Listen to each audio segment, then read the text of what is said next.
بالله من الشيطان الرجيم بسم الله الرحمن الرحيم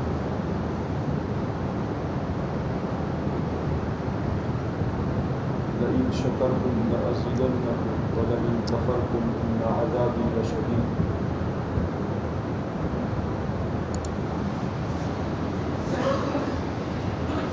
وقال تعالى وإن تعودوا نعمة الله لا تحصوها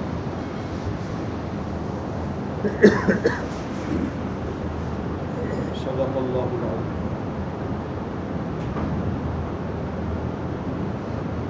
بزرگوں اور دوستوں، اللہ تعالیٰ کا احسان اور اس کا انعام ہے۔ اللہ تعالیٰ نے دنیا میں بہت سی نعمتوں کے ساتھ ساتھ سب سے بڑی اونچی اور عظیم نعمت اللہ نے ایمان کی عطا فرمائی۔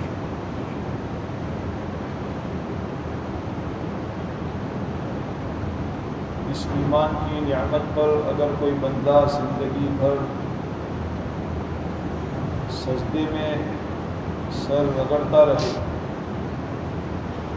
پھر بھی اللہ تعالیٰ کی اس نعمت کا شکر ادا نہیں کر سکتا۔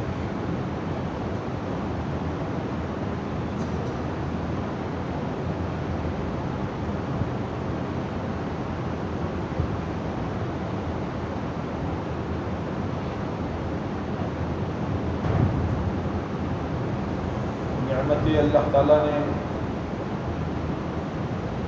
بہت زیادہ عطا فرمائی۔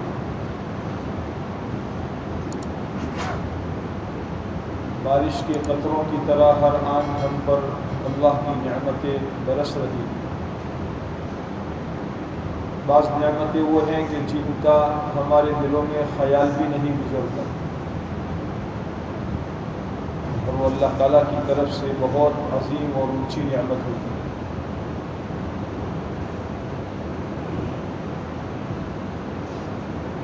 روایت میں فرمایا ہے نعمتان مغبون فیہما کثیر من الناس الصحۃ والفراغ او کما قال علیہ الصلوۃ والسلام۔ دو نعمتیں ایسی ہیں جن کے بارے میں بہت سے لوگ غفلت میں پڑے ہوئے، دھوکے میں پڑے ہوئے۔ ایک صحت اور تندرستی کی نعمت ہے،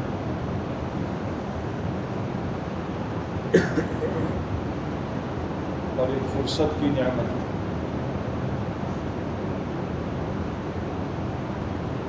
صحت کی قدر جب ہوتی ہے جب بندے میں بیماریاں آنی شروع ہو جاتی ہیں، کہ صحت کے زمانے میں بندہ اللہ تعالیٰ کی بندگی کی طرف، اللہ تعالیٰ کے احکامات کے پورا کرنے کی طرف دل بستگی کے ساتھ، دل کی بشاست کے ساتھ اللہ کے حکموں کے پورا کرنے میں لگتا ہے۔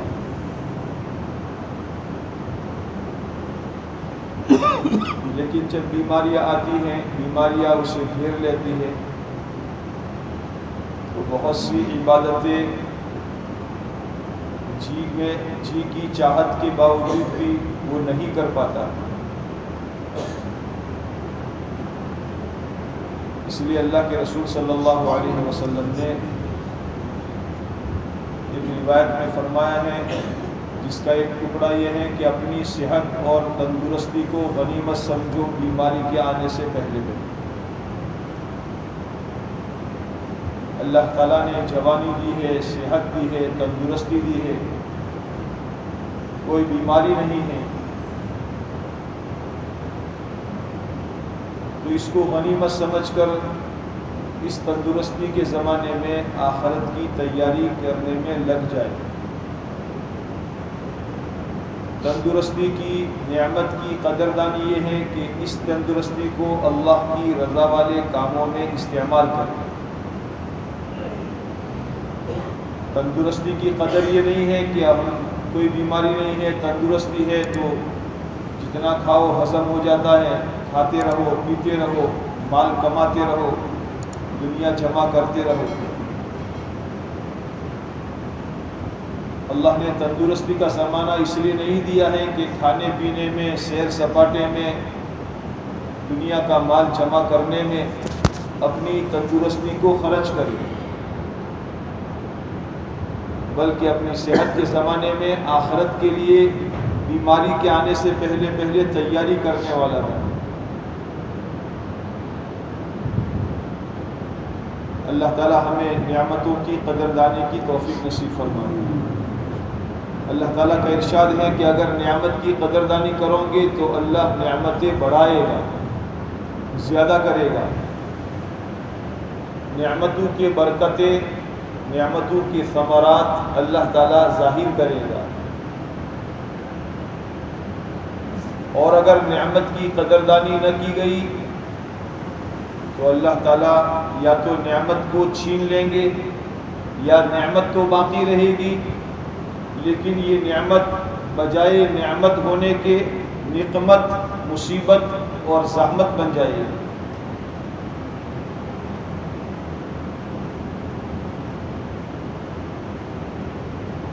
اولاد ایک نعمت ہے۔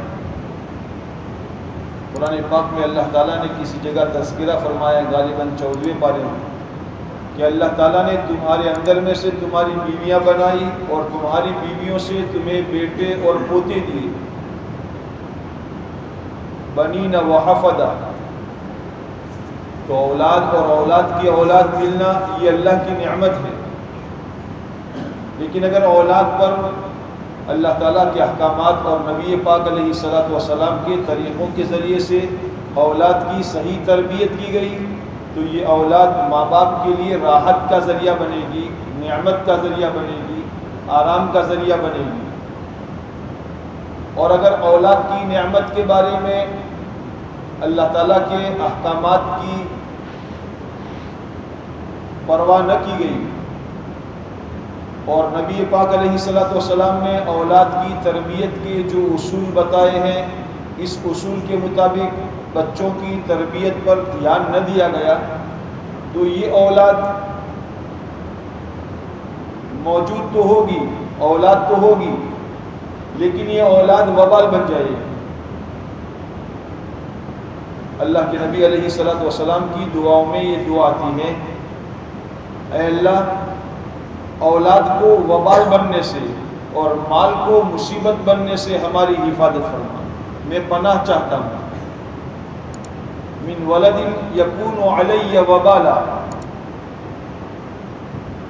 میں ایسی اولاد سے پناہ مانگتا ہوں جو میرے اوپر وبال بن جائے، مصیبت بن جائے، کہ اس نعمت کی قدردانی نہیں کی گئی جس کے نتیجے میں نعمت موجود ہے، لیکن اللہ تعالیٰ نے نعمت کو بجائے راحت کے نعمت کو مصیبت کا ذریعہ بنا دیا۔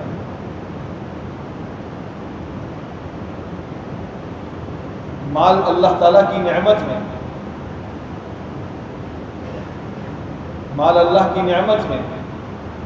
حدیث پاک میں فرمایا ہے، الدنیا حلوۃ خضرہ، دنیا میٹھی اور سرسبز ہے۔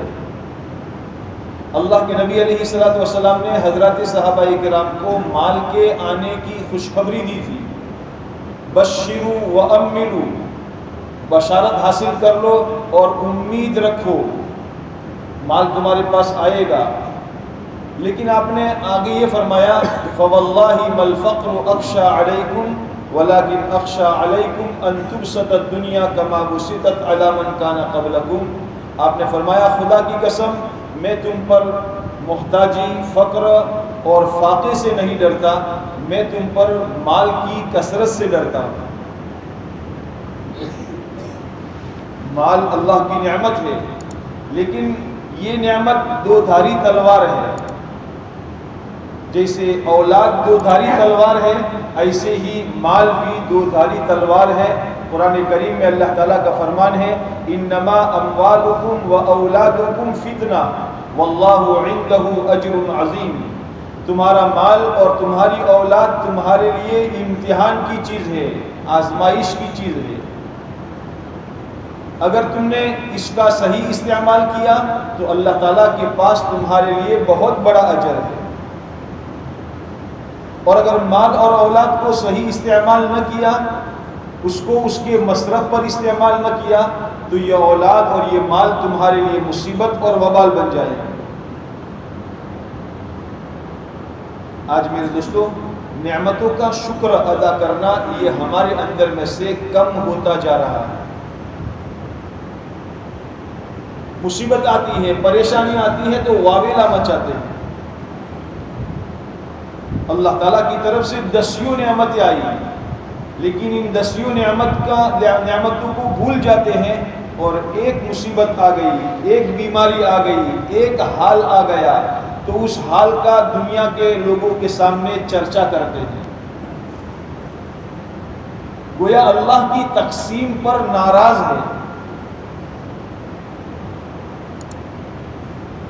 یہ ایمان کی نشانی نہیں ہے، یہ بے ایمانی کی نشانی ہے۔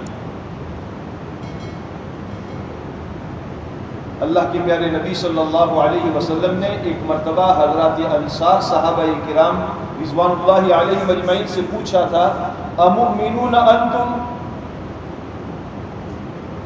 کیا تم ایمان والے ہو؟ تو انصار صحابہ کرام خاموش رہے۔ حضرت عمر رضی اللہ تعالیٰ عنہ بیٹھے ہوئے تھے۔ حضرت عمر نے عرض کیا، نعم یا رسول اللہ، اے اللہ کے نبی علیہ السلام، ہاں ہم ایمان والے ہیں۔ آپ نے فرمایا کیسے؟ ایمان کی علامت کیا ہے؟ تمہاری ایمان کی علامت کیا ہے؟ تو سیدنا عمر رضی اللہ تعالیٰ عنہ نے 3 علامتیں بتائی، نشکر علی الرخاء ونصبر علی البلاء ونرضى بالقضاء۔ نعمتوں پر شکر ادا کرتے ہیں، بلاؤں مصیبتوں پر صبر کرتے ہیں اور اللہ کی تقسیم پر، اللہ کی تقدیر پر راضی رہتے ہیں۔ تو اللہ کے نبی صلی اللہ علیہ وسلم نے فرمایا، مؤمنون انتم ورب الکعبہ او کما قال، فرمایا آپ علیہ السلام نے، تم سچے ایمان والے ہو رب کعبہ کی قسم۔ تو معلوم ہوا کہ ایمان کی علامتوں میں سے یہ ہے کہ بندہ اللہ کی نعمت پر شکر ادا کرنے والا بنے۔ کیسی کیسی اللہ تعالیٰ کی نعمتیں ہم ظاہر میں اور باطن میں استعمال کرتے ہیں۔ تصور کرے کہ اللہ تعالیٰ نے ہمیں کیسی کیسی نعمتیں عطا فرمائی ہیں، کن کن نعمتوں سے اللہ تعالیٰ نے ہمیں نوازا ہے۔ آج سے 60-70 سال پہلے کے حالات کو دیکھیں۔ کسی فارسی کے شاعر نے کہا ہے، تازہ خواہی داشتن گرداغ ہائے سینہ را، تازہ خواہی داشتن گرداغ ہائے سینہ را، گاہے گاہے باز خواہ یہ قصہ پاری نارا۔ اگر اپنے سینے کے داغ کو تازہ رکھنا چاہتے ہو تو کبھی کبھی اپنی پرانی داستانیں پڑھا کرو، اپنی پرانی تاریخ پڑھا کرو۔ ہمارے باپ دادوں کے پاس کیا تھا؟ ہمارے مولانا عبد الرحمن صاحب کھریاسنا والے اکثر بیشتر اپنے بیانوں کے اندر میں ہماری مومن قوم کی پہلی حالتیں بیان فرماتے تھے۔ آج کل کے ہمارے نوجوان بچوں کو یہ حالت کا علم بھی نہیں ہے۔ کیوں؟ اس لیے کہ کبھی اس کا تذکرہ بھی نہیں ہوتا ہے۔ ان کی تو گڑ تو تھی، پیسوں میں ہوئی ہے، اس لیے انہوں نے فاقے کے حالات کو دیکھا نہیں ہے، تنگی ترشی کے حالات کو دیکھا نہیں ہے، فقر و فاقہ کے حالات کو دیکھا نہیں ہے۔ ایک زمانے میں ہمارے گاؤں میں کوئی پکی چھت والا مکان نہیں تھا۔ ایک مکان بنا تو بنگلے کے نام سے مشہور ہو گیا کہ بنگلہ فلاں صاحب کا بنگلہ۔ نظر ڈالو تو پورے محلے میں سب نلیے والے مکان تھے، کوئی پترے والا بھی نہیں، سب نلیے والے مکان تھے، وہ بھی دیسی نلیے۔ اللہ تعالیٰ نے کہاں سے کہاں پہنچایا۔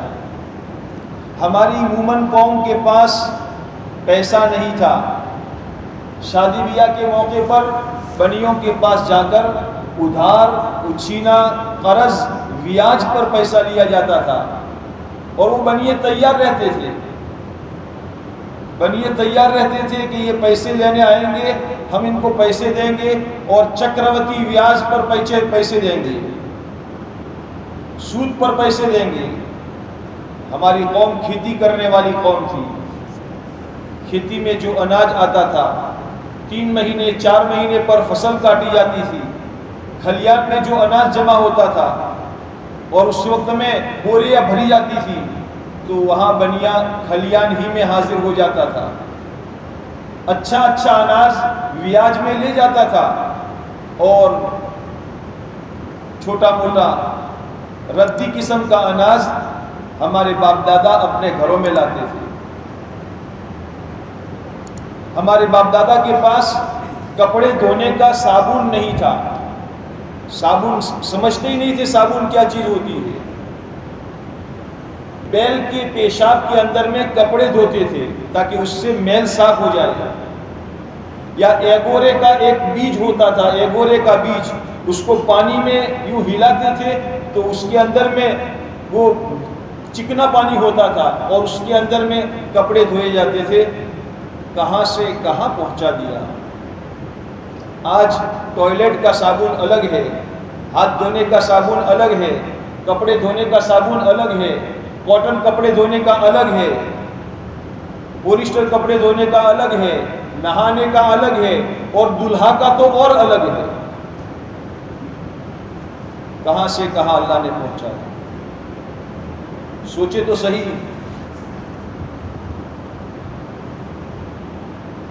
کہاں تھے اور اللہ نے کہاں پہنچا دیا.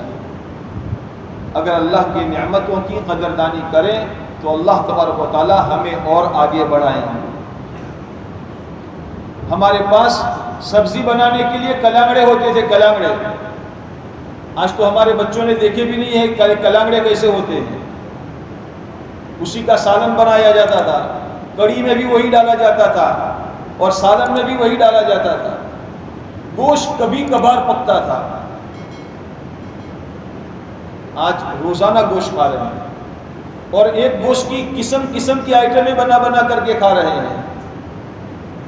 لیکن اللہ کی نعمت پر شکر ادا کرنا یہ ہماری زبان پر نہیں آتا. اللہ تعالیٰ بندوں کو جب نعمتیں دیتے ہیں تو اللہ تعالیٰ کا مطالبہ اپنے بندوں سے شکر کا ہوتا ہے. صحابہ فرماتے ہیں نشکر علی الرخاء، ہم فرحت پر، ہم راحت پر، ہم آسانی پر، ہم وسعت پر، اللہ سے ملنے پر اللہ کا شکر ادا کرتے ہیں کہ اللہ تعالیٰ نے یہ نعمت عطا فرمائی. قرآن کریم میں اللہ تبارک و تعالیٰ فرماتے ہیں اگر تم نعمتوں کی قدردانی کرو گے تو ہم نعمتوں کو بڑھائیں گے. اللہ تبارک و تعالیٰ نے کہاں سے کہاں پہنچایا.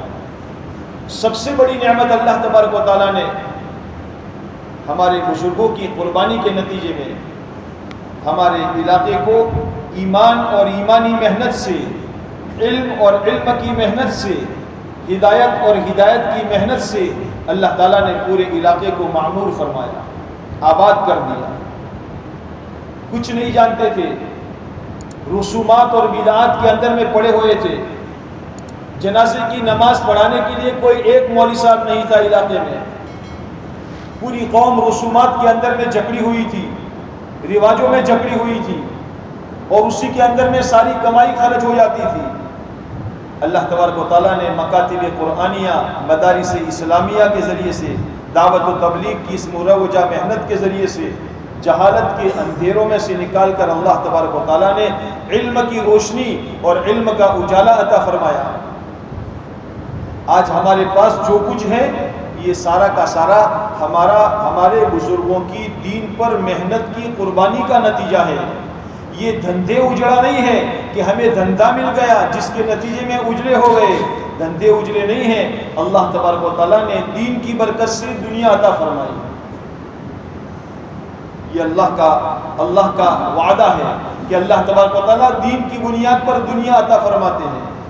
صحابہ کرام رضوان اللہ تعالی علیہم اجمعین سے اللہ تعالیٰ نے اس کا وعدہ فرمایا تھا. وَأُخْرَى تُحِبُّونَهَا نَصْرٌ مِّنَ اللَّهِ وَفَتْحٌ قَرِيبٌ. اس میں اللہ تبارک و تعالیٰ نے خیبر کی فتح ہونے کا وعدہ عطا فرمایا تھا. اور حضرات انصار صحابہ فرماتے ہیں خیبر کی فتح ہونے کے بعد ہمارے فاقے دھیرے دھیرے بند ہونے لگے اور گھروں میں بجھے ہوئے چولہے جلنے لگے. ہمارے گھروں کے فاقے دھیرے دھیرے بند ہونے لگے. یہ خیبر کی فتح کے بعد ہوا.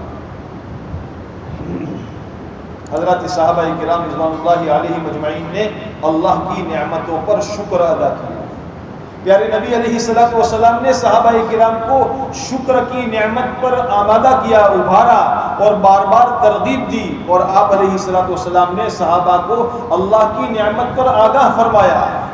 سخت بھوک کی حالت میں سیدنا عمر رضی اللہ تعالیٰ عنہ مسجد نبوی میں دوپہر کو آ کر ٹہل رہے ہیں.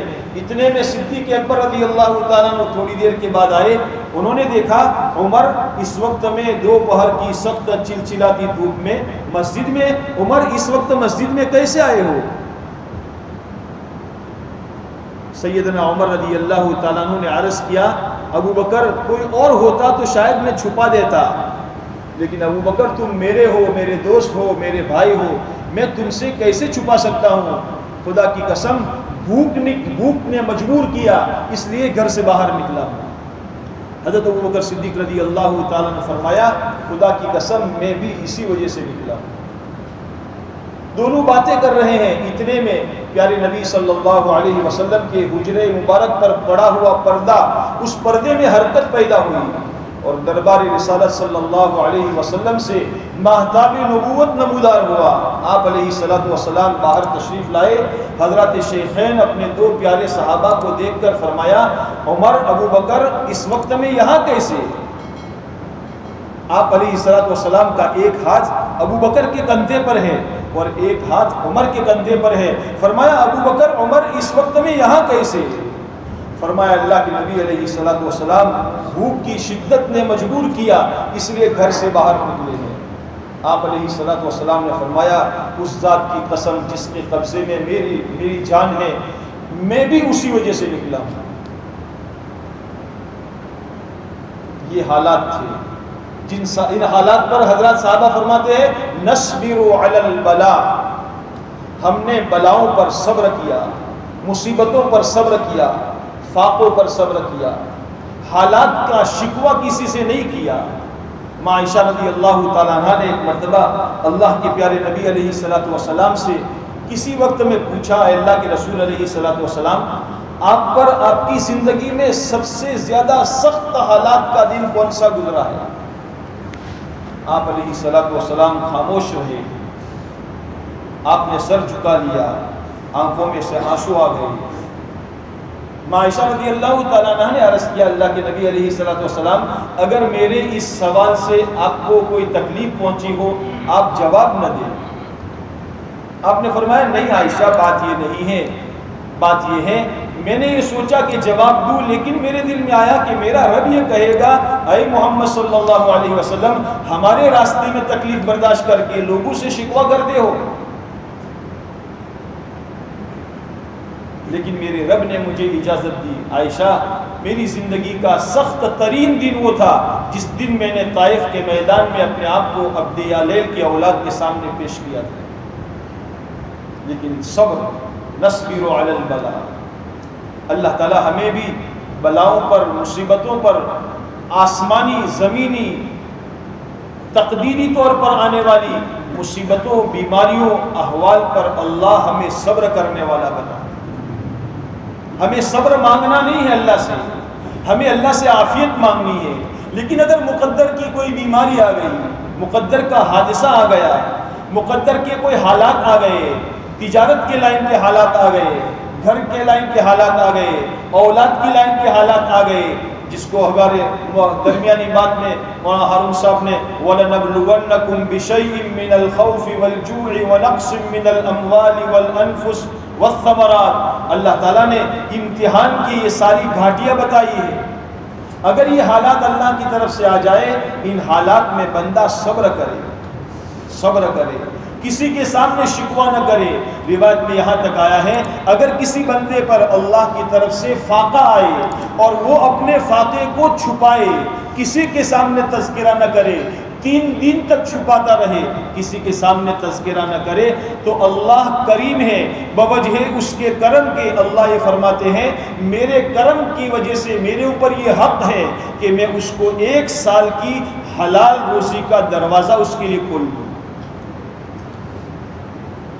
بندہ حالات پر صبر کرے، شکوہ شکایت نہ کرے، اپنی اپنی معیار زندگی کو سمیٹ لے، سکیڑ لے. پہلے ہم نے کچھ اچھا کیا تھا، راحت کے نقشے تھے، مال کی فراوانی تھی، حالات اچھے تھے، ماشاءاللہ خوب کھاتے پیتے تھے، لیکن اب حالات سنجیدہ نہیں رہے ہیں.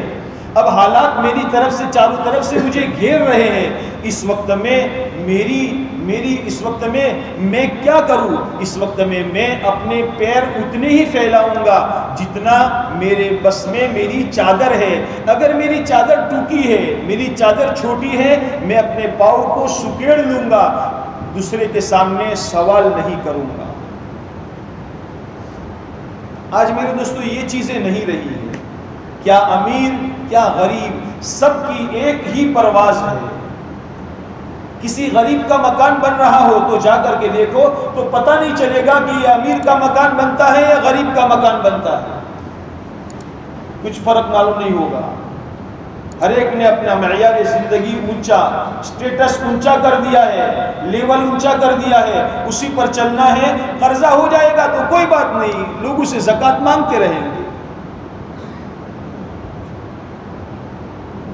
آدمی اپنی تھوڑی روزی پر قناعت کرنے والا بنے. روایت میں فرمایا رسول اللہ صلی اللہ علیہ وسلم نے، جو بندہ دنیا میں تھوڑی روزی پر راضی ہو جائے گا، اللہ اس کے تھوڑے عمل سے راضی ہو جائے گا. اللہ نے دیا ہے تو اللہ کی نعمت کا شکر ادا کرے، لوگوں کو کھلائے پلائے، لوگوں کے کام میں آنے والا بنے. کوئی بیمار ہے اس کے علاج دوا داروں میں خرچ کرے.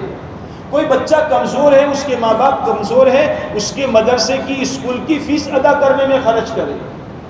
ہم نے کھا لیا پی لیا، یہ پخانہ بن کر نکل جائے گا. لیکن اگر کسی رفاہی کام میں لگا لیا، کسی کی تعلیم کے اندر میں لگا لیا، کسی کی تعمیر میں لگا دیا، کسی کا جھونپڑا بنانے میں لگا دیا، کسی بچی کی شادی بیاہ کے اندر میں لگا دیا، تو ہمارا یہ لگانا ہمارے لیے آخرت میں نجات کا ذریعہ بن جائے گا.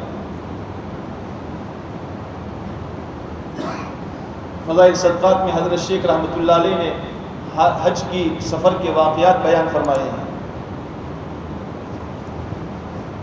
ایک اللہ والے سفر میں جا رہے ہیں، حج کے لیے جا رہے ہیں، بڑی تمناؤں کے ساتھ جا رہے ہیں.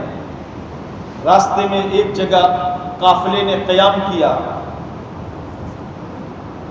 وہاں سے روانہ ہونا تھا. اس سے پہلے بزرگ تھے، اللہ والے تھے، وہ سیر کر رہے تھے. اتنے میں دیکھا کہ گاؤں کے باہر کوڑے کرکٹ کا ڈھیر پڑا ہوا ہے. وہاں ایک مری ہوئی بطخ پڑی ہوئی تھی. ایک عورت پردے کے ساتھ برقعے کے اندر میں وہاں کوڑے کرکٹ کے ڈھیر پر آئی. اس مری ہوئی بطخ کو لے کر اپنے تھیلے میں رکھا اور لے کر اپنے گھر گئی. وہ صاحب فرماتے ہیں مجھے شک ہونے لگا، ایسا تو نہیں ہے کہ یہ کوئی بھٹیاری عورت ہو اور لوگوں کو ملا ہوا جانور پکا کر کھلاتی ہو. میں اس کے پیچھے ہو لیا. میں نے دیکھا ایک اونچا سا مکان تھا. یہ عورت اس مکان کے دروازے پر دستک دے کر دروازہ کھلا تو اندر داخل ہوئی. میں نے دروازوں کی درزوں سے دیکھا کہ اندر کا مکان سونا پڑا تھا. یہ عورت اندر میں داخل ہو کر اپنی بچیوں سے یہ کہہ رہی ہے، لو بیٹا اسی کو پکا لو، ہماری مقدر میں شاید یہی حالات لکھے ہیں. کہنے لگا میں بے چین ہو گیا. میں نے آواز لگائی، باہر سے آواز لگائی، اللہ کی بندی، حرام مردار کھانا حرام ہے، کسی بھی مذہب کے اندر میں جائز نہیں ہے. یہ حرام تم کھاؤ گی اور تم اپنی اولاد کو کھلاؤ گی. اندر سے آواز آئی، ہم مصیبت زدہ ہیں، ہماری مصیبت میں کیا اضافہ کرنے آئے ہو؟ 3 دن ہو گئے ہم نے ایک دانہ بھی نہیں چکھا ہے. اس مجبوری کی حالت میں ہمارے لیے مردار کھانا جائز ہے. حج میں جانے والے حاجی کہتے ہیں میرے پاس سفر کے 600 درہم تھے. میں بازار گیا، بازار سے آٹا خریدا، کھجوریں خریدی، کچھ دوسرا کھانے پینا کا سامان خریدا اور بقیہ جو درہم تھے وہ بھی آٹے میں رکھ دیے. اور پھر میں نے وہ سامان اس گھر کے اندر میں دے دیا. 4 بچیاں تھیں، چاروں بچیوں نے الگ الگ دعائیں دی. اللہ تمہارا حج قبول فرمائے، اللہ تمہیں اس کا نعم البدل نصیب فرمائے، اللہ ہمارے نانے کے ساتھ تمہارا حشر فرمائے. اس طرح فرمایا. یہ عورت نے یوں کہا تھا کہ ہم سید گھرانے کی لڑکیاں ہیں، ہم سید گھرانے کی لڑکیاں ہیں، ہم پر 3 دن ہو گئے ہیں فاقے سے، اس لیے ہمارے لیے مردار کھانا جائز ہے۔ بندہ تفقد کرے گا تو لوگ معلوم ہوں گے، ظاہر میں تو سب خوشنما معلوم ہوتے ہیں، اگر کوئی مانگتا نہیں ہے تو اس کا مطلب یہ نہیں ہے اس کے حالات ٹھیک ہے۔ قرآن کریم میں اللہ تعالیٰ نے ایسے بندوں کے حالات میں لکھا ہے لا يسألون الناس الحافا، چمٹ چمٹ کر لوگوں سے سوال نہیں کرتے، ہاں وہ بڑے استغنا کے ساتھ رہتے ہیں۔ خیر واپس آ گئے، ان کے بھائی نے کہا بھائی تیاری کرو، چلو سفر میں جانا ہے، کہ میں نے اپنا حج کا ارادہ چھوڑ دیا ہے۔ ارے یار حاجی ایسا ہوتا ہے، یوں ہوتا ہے کہ مجھے سب معلوم ہے، لیکن میں نے حج کا ارادہ ملتوی کر دیا ہے۔ قافلہ روانہ ہو گیا، فرماتے ہیں میں نے وہیں پر قیام کر لیا تاکہ حاجی آئیں گے تو ان کی دعائیں لیں گے، واپس جائیں گے۔ یہ حج قافلہ روانہ ہو گیا، حج کے دن پورے ہو گئے، حاجیوں کے حج کے قافلے واپس آنے لگے، میں بھی حاجیوں کے واپسی میں ان کے استقبال کے لیے کھڑا ہو گیا۔ میں ہر ایک کو دعا دیتا تھا اللہ تمہارا حج مبارک فرمائے، اللہ تمہارا حج مبارک فرمائے۔ کسی نے کہا بھائی یہ کیسی دعا ہے، تمہارا حج مبارک فرمائے؟ کہنے لگے ایسے آدمی کی دعا جو دروازے تک کی حاضری سے محروم رہ گیا۔ کسی ساتھی نے کہا آپ ایسی بات کیا کرتے ہو، حاضری سے محروم رہ گئے؟ ارے ہم نے تمہاری ملاقات کی ہے، جس وقت میں روزے پاک پر رسول پاک صلی اللہ علیہ وسلم کے روزے کے پاس سلام کرنے کے لیے جا رہے تھے، تم نے یہ تھیلی مجھے دی تھی، لو یہ تھیلی، اس وقت میں بھیڑ کی کثرت سے یہ تھیلی تم نے مجھے دی تھی۔ فرمایا میں نے وہ تھیلی لے لی، لیکن میں نہیں جانتا تھا کہ قصہ کیا ہے۔ میں اس رات پوری ہوئی، میں وہ دن پورا ہوا، رات کو اپنے معمولات پورا کر کے رات کو خواب میں نے دیکھا رسول پاک صلی اللہ علیہ وسلم تشریف لائے۔ آپ نے فرمایا بھائی ہم تمہارے حج پر کتنے گواہ پیش کریں، ہم تمہارے حج پر کتنے گواہ پیش کرے؟ بات یہ ہے کہ تم نے ہماری اولاد پر رحم کیا ہے، اس لیے میں نے میرے رب سے دعا کی، اللہ تعالیٰ نے میں تمہاری شکل کا ایک فرشتہ طے کر دیا ہے جو قیامت تک ہر سال تمہارے لیے حج کرتا رہے گا۔ سوچے میرے دوستو، اللہ کے پیارے نبی علیہ الصلوۃ والسلام کا گھرانہ دین کی نسبت پر قربان کیا گیا ہے۔ آپ علیہ الصلوۃ والسلام کی صاحبزادی جن سے آپ علیہ الصلوۃ والسلام کی گویا نسل چلی ہے، سادات کی نسل چلی ہے، وہ مأویٰ اور ملجا سیدہ فاطمہ رضی اللہ تعالی عنہا۔ آپ علیہ الصلوۃ والسلام گھر میں تشریف لے گئے، جب آپ نے دیکھا کہ بیٹی کی آنکھیں اندر میں گڑی ہوئی ہے، پیٹ کمر سے لگا ہوا ہے، ٹی بی کی بیماری کی وجہ سے بخار سے بدن تپ رہا تھا، فرمایا بیٹی کیا حال ہے؟ تو آنکھوں میں آنسو آ گئے۔ فرمایا ابا جان پہلے تو بیماریاں تھی، اب تو بیماری بھی ہے، دکھ بھی ہے اور بھوک بھی ہے۔ یہ کہتے ہوئے آنکھوں میں آنسو آ گئے۔ آپ علیہ الصلوۃ والسلام نے یہ نہیں فرمایا علی تم اتنے مضبوط توانا ہو کر کام نہیں کرتے، میری بیٹی کو کھانا لا کر کھلا نہیں سکتے۔ آپ نے ان سے یہ نہیں فرمایا، بلکہ اپنی بیٹی سے فرمایا اما ترضین ان تکونی سیدۃ نساء اہل الجنہ، بیٹی کیا تو ان تکلیفوں پر، اس بات پر راضی نہیں ہے کہ اللہ تجھے اس کے بدلے میں جنت کی عورتوں کا سردار بنائے گا؟ آپ علیہ الصلوۃ والسلام نے تو اپنے پورے گھرانے کو قربان کر دیا۔ آپ کو وحی کے ذریعے سے اطلاع مل چکی تھی کہ حضرت حسین کربلا میں شہید کیے جائیں گے۔ آپ کو بہت سے اپنے گھرانے کے تتر بتر ہونے کے حالات مل گئے تھے، لیکن آپ نے عرفات کے میدان میں، مینا کے اندر میں، آپ نے عرفات کے میدان میں اونٹنی پر بیٹھ کر مئی جون کی سخت گرمیوں میں 5.5 گھنٹے اپنی امت کے لیے دعا کی ہے۔ یہ نہیں فرمایا اے اللہ میرے حسین کو بچا لیجیو، اے اللہ میرے حسین کو بچا لیجیو، یہ نہیں فرمایا اے اللہ میری امت، اے اللہ میری امت۔ جس نبی نے اپنی پوری اولاد کو قربان کر دیا تھا، اس اولاد پر مہربانی کا نتیجہ یہ ہے کہ اللہ کے نبی علیہ السلام فرماتے ہیں میں نے میرے رب سے دعا کی، میرے رب نے تیری شکل کا ایک فرشتہ طے کر دیا ہے جو قیامت تک ہر سال تیرے لیے حج کرتا رہے گا۔ جب آپ علیہ الصلوۃ والسلام کی اولاد پر اور اولاد کی اولاد پر رحم کرنے کا یہ نتیجہ ہے، تو میرے دوستو اللہ کے نبی علیہ الصلوۃ والسلام کے مقصد کو پا لینا، آپ علیہ الصلوۃ والسلام کے کار نبوت کو اپنے سینے سے لگا لینا، اس پر اللہ کے نبی علیہ الصلوۃ والسلام کیا کیا عطا فرمائیں گے اور کیا اونچا مقام اللہ تعالیٰ عطا فرمائیں گے۔ اللہ تعالیٰ ہمیں اس محنت کی قدردانی کی توفیق نصیب فرمائے۔ ایمان کی محنت اللہ کی نعمت ہے، اور ایمان کی محنت یہ بھی اللہ کی نعمت ہے۔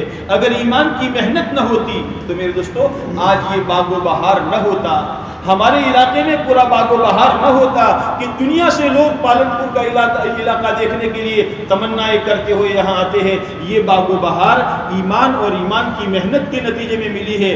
اگر اس محنت کی ہم قدر کریں گے تو اللہ تعالیٰ آگے بڑھاتا رہے گا۔ لیکن آج میرے دوستو دیکھا جا رہا ہے کہ محنت گویا ہماری گجراتی کے بقول ابھائی ہوتی جا رہی ہے، گویا اتنی نعمت ملی کہ اب اس نعمت کی قدر نہیں رہی ہے۔ جس سیڑھی کے ذریعے سے چھت پر چڑھے ہو، اگر اسی سیڑھی کو توڑ دیں گے تو اتریں گے کیسے؟ ہمارے بزرگوں میں سے کسی ایک بزرگ کے ہاتھ میں ایک دم ولایت کے آخری مقام پر تھے اور ہاتھ میں تسبیح لے کر پڑھ رہے تھے۔ ان کے مریدین میں سے کسی نے عرض کیا، حضرت آپ اتنے ولایت کے اونچے مقام پر پہنچے ہیں اور آپ بھی تسبیح پڑھ رہے ہیں؟ فرمایا ہاں، تسبیح ہی کے تو راستے سے اوپر چڑھے ہیں، اس کو کیسے چھوڑ سکتے ہیں؟ علم اور علم کی محنت کے نتیجے میں، دعوت اور دعوت کی محنت کے نتیجے میں اللہ تعالیٰ نے پروان چڑھایا ہے، نعمتوں میں اضافہ عطا فرمایا ہے، دین کی نعمتیں بھی عطا فرمائی ہے، اور اللہ تبارک و تعالیٰ نے دنیاوی اعتبار سے مالا مال کیا ہے۔ ہم اللہ کی اس نعمت پر شکر ادا کرنے والے بنے۔ ایک تو شکر یہ ہے کہ زبانی شکر ادا ہو، اور ایک شکر یہ ہے عملی شکر ادا ہو۔ اس نعمت کے جو تقاضے ہیں، ایمان کے جو تقاضے ہیں، ایمان کی محنت کے جو تقاضے ہیں، ان تقاضوں کو پورا کرنے کے لیے بندہ اپنی جان اور مال کو لگائے، یہ اس کا حقیقی شکر ہے۔ اللہ تعالیٰ نے داؤد علیہ السلام کو سلطنت بھی عطا فرمائی، نبوت بھی عطا فرمائی، تو اللہ تعالیٰ نے یہ نہیں فرمایا اشکروا آل داؤد شکرا، یہ نہیں فرمایا، بلکہ فرمایا اعملوا آل داؤد شکرا، اعملوا یعنی عملی شکر ادا کرو۔ ہمارا عملی شکر یہ ہے کہ دعوت کی مبارک محنت کے لیے، تعلیم و تعلم کے لیے ہماری جان لگ رہی ہو، ہمارا مال لگ رہا ہو، اور ہم اسی میں لگا رہے ہو، اس لیے کہ حضرت اللہ کے نبی صلی اللہ علیہ وسلم نے حضرات صحابہ کرام کو جان مال لگانے کی جو ترتیب بتائی تھی، سب سے پہلا ہمارا جان مال جو لگے گا وہ اللہ کے کلمے کو بلند کرنے میں لگے گا۔ ہماری ضروریات کا درجہ بعد میں ہے۔ النبی اولا بالمؤمنین من انفسہم، نبی کی ذات ہماری اپنی ذات سے زیادہ قریب ہے، نبی کا حق زیادہ مقدم ہے، اللہ کا حق زیادہ مقدم ہے۔ اس لیے اللہ کے حکم پر، اللہ کے راستے میں، نبی علیہ السلام کے طریقے کے مطابق جان مال لگائیں گے تو یہ ہماری جان مال کا لگانا، یہ میرے دوستو نعمت کا حقیقی شکر ادا ہوگا۔ اور اس نعمت پر جان مال لگاتے لگاتے اگر کوئی حالات آ گئے، مصیبت کے حالات آ گئے، گرمیوں میں گرمی کی سیزن میں پریشانی ہو گئی، سردیوں میں سردی کی وجہ سے پریشانی ہو گئی، بارشوں میں بارش کی وجہ سے پریشانی ہو گئی، ہم ان حالات پر صبر کرنے والے بنے، جمنے والے بنے۔ اور تیسری چیز اللہ کے نبی صلی اللہ علیہ وسلم نے فرمائی، صحابہ فرماتے ہیں وَنَرْضَى بِالْقَضَاءِ، ہم ہماری اللہ کی تقدیر پر راضی ہے، میرے اللہ نے مجھے جس حال میں رکھا ہے اس حال میں راضی، اور اس حال میں راضی ہونے کی علامت یہ ہے کہ بندہ کسی پر حسد نہ کرے، کسی پر حسد نہ کرے، مالدار پر، عالم پر، ٹھیکیدار پر، سیٹ پر، بنگلے والے پر، گاڑی والے پر حسد نہ کرے۔ بھئی اس کے پاس اگر فور ویل ہے کوئی بات نہیں، میرے پاس سائیکل ہے، اچھا تو یہ ہے سائیکل بھی ہے۔ بہت سے بیچارے ایسے ہیں ان کے پاس سائیکل بھی نہیں ہے۔ ایک آدمی کے بارے میں یوں لکھا ہے، کتابوں میں واقعات آتا ہے، ایک آدمی کے پاس غالباً شیخ سعدی کے پاس ان کے پاس جوتے نہیں تھے، ایک موقع ایسا آیا جوتے نہیں تھے، بغیر جوتے کے جا رہے ہیں، تو دل میں یہ بات آئی، یا اللہ میرے پاس جوتے بھی نہیں ہیں، میں ننگے پاؤں چلتا ہوں۔ آگے جا کر ایک آدمی کو دیکھا کہ اس کے پاؤں ہی کٹے ہوئے تھے، اللہ کا شکر ادا کیا، اللہ تیرا شکر ہے کہ میرے پاس تو خالی جوتے نہیں ہیں، اس آدمی کے پاس تو بیچارے کے پاس پاؤں ہی نہیں ہیں۔ ہم اللہ تعالیٰ کی تقدیر پر راضی رہنے والے بنے ہیں۔ اللہ تعالیٰ کی تقسیم ہے. اللہ تعالیٰ نے کسی کو امیر بنایا, کسی کو غریب بنایا.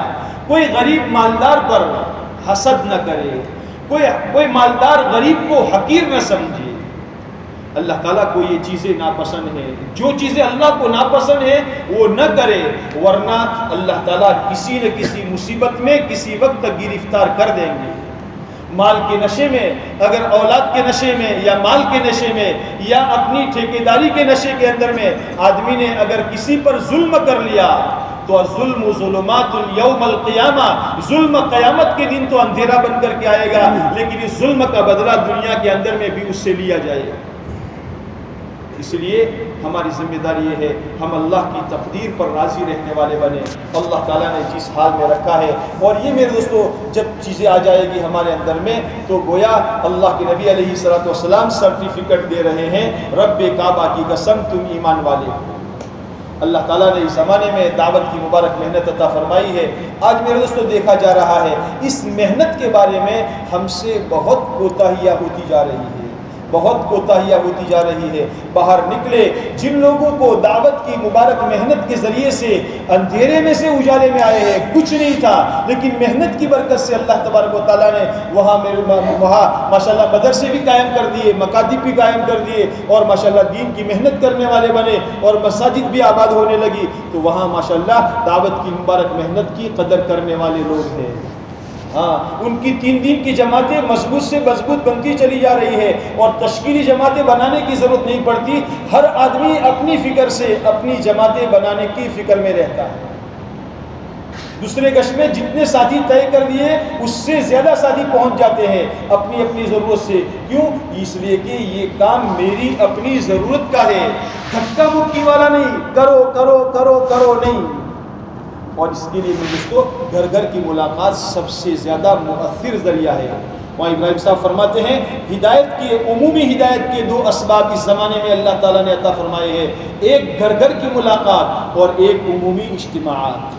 ہماری گھر گھر کی ملاقات کا کیا حال ہے؟ ہم صبح مشورے میں دیکھ رہے ہیں ایک ہفتہ گزر جاتا ہے, ایک حلقہ ایک روزانہ کی ایک کارگزاری پیش کرتا ہے, اور وہ بھی ہفتے میں 3 دن تو گئی. گویا پورے ہفتے میں 4-5 آدمی کی ملاقات ایک محلے والا کرتا ہے. سوچے میرے دوستو, ہمارے بڑے فرماتے ہیں ہر 20 دن پر, ہر 25 دن پر گھر گھر کے ہر فرد کی ملاقات ہونی چاہیے, لیکن نہیں ہو پا رہی ہے. کیا بات ہے؟ ہمارے پاس عملہ بہت سارا ہے, لیکن یہ عملہ اپنے آپ کو استعمال نہیں کرتا. ایمان کے مذاکروں کے ہم میں سے ہر ایک محتاج ہے. ضرورت ہے میرے دوستو ہم اپنے ایمان کی فکر کرنے والے بنے اور ایمان کے لیے تذکیر کرنے والے بنے. اگر دوسروں کو بتانے والے بنیں گے تو اللہ کی ذات سے امید ہے کہ اللہ تبارک و تعالی ہمیں ایمان پر ثابت قدمی عطا فرمائے گا, آخرت کا فکر ہمارے اندر میں پیدا کرے گا, اور دین کی محنت کی برکت سے اللہ تعالی اعمال پر ہمیں پابندی عطا فرمائے گا. اللہ تعالی ہمیں اس پر عمل کرنے کی توفیق نصیب فرمائے.